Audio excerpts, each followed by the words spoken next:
نحمده ونصلي على رسوله الکریم۔ اعتکاف کے ضروری مسائل بتائے جا رہے ہیں اس وقت۔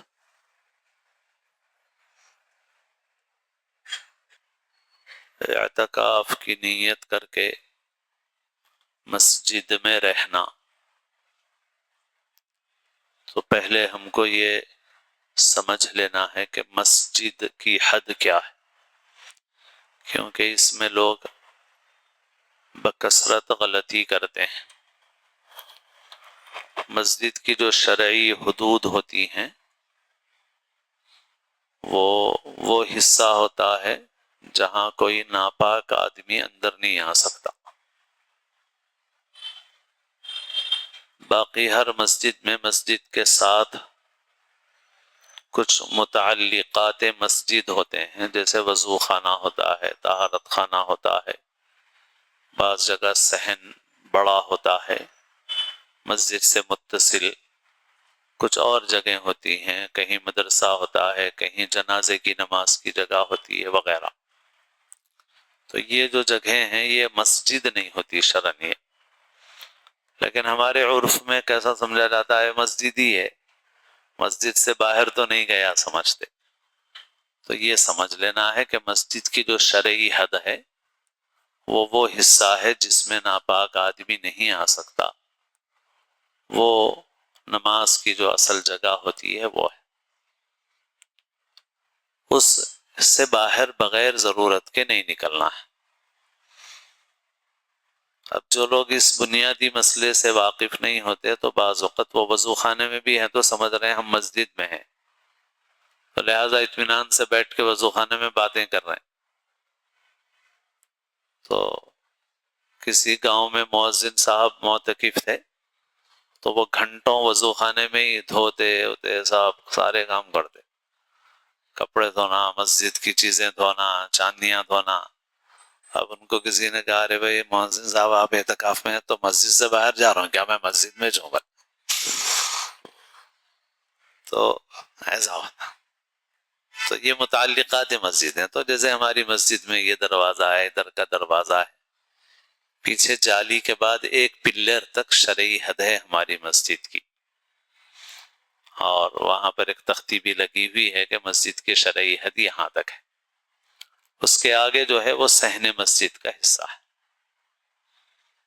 تو یہ سب سے بنیادی چیز ہے، اس کو ذہن میں رکھیں، اور اس شرعی حد سے باہر بلا ضرورت شرعی اور طبعی نہ جائیں۔ ضرورت شرعی ہوتی ہے ایسی جگہ میں جہاں جمعہ نہ ہوتا، یعنی اگر کسی ایسی جگہ معتکف ہے آدمی کہ اس مسجد میں جمعہ کی نماز نہیں ہوتی، تو وہ جمعہ کی نماز پڑھنے کے لیے دوسری مسجد جائے گا، تو یہ ضرورت شرعی ہے، مگر یہ نوبت تو کم پیش آتی ہے بہت۔ ضرورت طبعی ہے، پیشاب پاخانے کی ضرورت ہے، غسل اگر واجب ہو جائے تو، باقی ایسے ہی نہانے کے لیے معتکف کو جانے کی اجازت نہیں ہے۔ ایسے ہی وضو کی جب ضرورت ہو تب جائے گا وضو کرنے کے لیے، خالی ٹوتھ پیسٹ کرنے کے لیے بھی نہیں جائے گا، منہ ہاتھ دھونے کے لیے بھی نہیں جائے گا۔ البتہ جس وقت وضو کر رہا ہے اسی وقت ساتھ میں تیز جلدی سے ٹوتھ پیسٹ بھی استعمال کر لے، جب روزے کی حالت میں نہ ہو، کیونکہ روزے میں ٹوتھ پیسٹ کا استعمال مکروہ ہے۔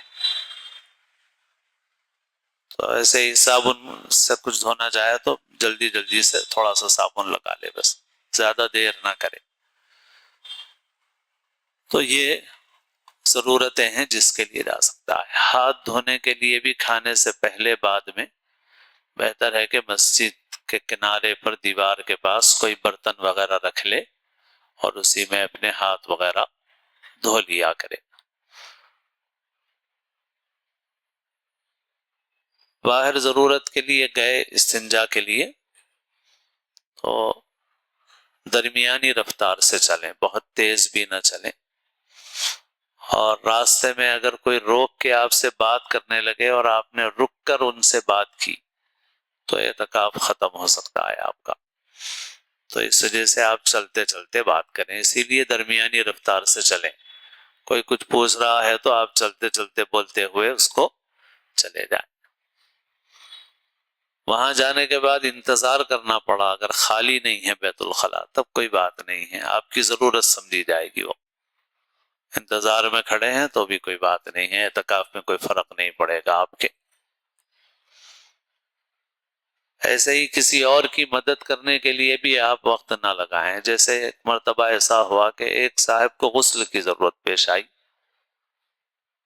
تو وہ بکیٹ وغیرہ ڈھونڈ رہے تھے، کچھ کمرے میں معلوم کر رہے تھے کچھ بکیٹ وغیرہ کے لیے، تو دوسرے معتکف ساتھی بھی کیا ہوا بھائی، ارے مجھے ایسا غسل کرنا ہے، تو ان کی مدد کے لیے ٹھہر گئے۔ تو جن کو ضرورت پیش آئی تھی ان کو تو ضرورت تھی، ان کا اعتکاف تو نہیں ٹوٹا، مگر جو مدد کرنے کے لیے رکے ان کا اعتکاف چلا گیا، کیونکہ ان کے لیے کوئی ضرورت نہیں تھی۔ ایسے ہی اگر کسی کا گھر قریب ہے اور اس کو مخصوص بیت الخلاء استعمال کرنے کی عادت ہے، کموڈ استعمال کرنے کی، یا اس جگہ گئے بغیر اس کو فراغت نہیں ہوتی، تو پھر اس کو وہاں تک جا کر آنے کی اجازت ہے۔ ایسے ہی اگر غسل کی ضرورت پیش آ گئی، گھر قریب ہے اور جا کے غسل کر کے آنا چاہے، تو جیسے بتایا گیا کہ ضرورت کی حد تک جو بھی وقت لگے گا آپ کا، اس کی اجازت ہے، لیکن آپ رک کے کھڑے ہو کے بات کرنے لگیں گے تو پھر آپ کا اعتکاف ختم ہو جائے گا۔ باقی چلتے چلتے بات کر لیں آپ، کوئی حرج کی بات نہیں ہے۔ تو گئے اور غسل کر کے آپ واپس آ گئے۔ تو بہرحال یہ طبعی ضرورتیں ہیں، اور ضرورت کی حد تک باہر جانا ہے، اس کے علاوہ باہر نہیں جانا ہے۔ اب اندر جو وقت گزارنا ہے وہ وقت آپ کو اچھے اعمال میں گزارنا ہے۔ اعتکاف کی حالت میں آپ ذکر کریں، تلاوت کریں، نماز پڑھیں، دینی کتابوں کا مطالعہ کریں، آپ اس میں سے جو بھی کام کرنا چاہیں آپ کام کر سکتے ہیں، اور کوئی ایسا کام نہ کریں جو آداب مسجد کے خلاف ہو۔ جیسے بعض وقت نوجوان جو ہیں وہ زیادہ باتیں کرتے ہیں، فون میں زیادہ مشغول رہتے ہیں، گفتگو زور زور سے کرنے لگتے ہیں، ایسا نہیں کرنا چاہیے، مسجد کے آداب کا لحاظ رکھنا چاہیے۔ ایسے ہی جو لوگ معتکف ہیں مسجد میں، ان کو صفائی کا بھی لحاظ رکھنا چاہیے۔ کھانا آنا کھائیں، افطار کریں تو اہتمام کے ساتھ طریقے سے دسترخوان اٹھائیں، برتنوں کو جھوٹا نہ رکھیں۔ وقتی طور پہ جیسے مغرب ہے، ایک نماز کی حد تک رہ گئی تب تو کوئی بات نہیں ہے، لیکن مستقل رات بھر رکھے ہوئے رہیں برتن تو نہیں کرنا چاہیے۔ گھر بھیج دینا چاہیے، یا جو بھی ساتھ دینے والا ہو اس کے ذریعے سے اس کا انتظام کر دینا چاہیے۔ ایک محلے میں کئی مسجدیں ہوں تو محلے کی جو بڑی مسجد ہے اس میں اگر اعتکاف کیا جائے تب بھی سنت موقدہ علی الکفایہ ادا ہو جائے گی۔ ہر مسجد میں اعتکاف ضروری نہیں ہے۔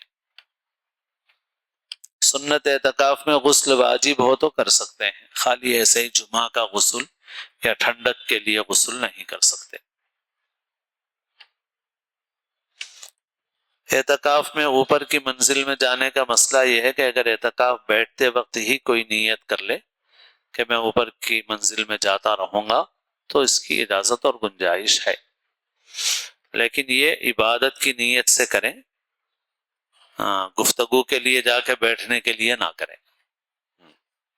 عبادت میں یکسوئی کے لیے اگر کرنا ہے تو کریے، نہیں اوپر جا کے باتیں کرتے بیٹھنا ہے تو پھر اعتکاف کا فائدہ کیا ہے بھائی۔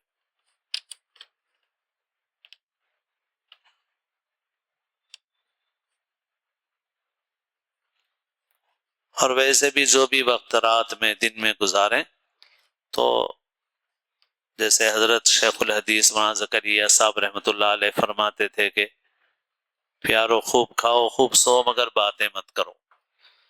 تو آدمی اگر سو بھی رہا ہے تو ٹھیک ہے، اپنا ثواب نہیں کما رہا ہے، ویسے تو معتکف ہے، اعتکاف کا ثواب تو مل رہا اس کو، لیکن اگر باتیں کر کے ایسا ماحول پیدا کر رہا ہے جس سے دوسرے معتکفین کو بھی خلل ہو رہا ہے، وہ بھی عبادت نہیں کر پا رہے ہیں، تلاوت نہیں کر پا رہے ہیں، تو ظاہر ہے کہ یہ بات بالکل نامناسب ہے کہ بھئی ہم اعتکاف کرنے کے لیے آئے ہیں ثواب کمانے کے لیے، نہ یہ کہ دوسروں کو ایذا اور تکلیف پہنچانے اور خلل ڈالنے کے لیے.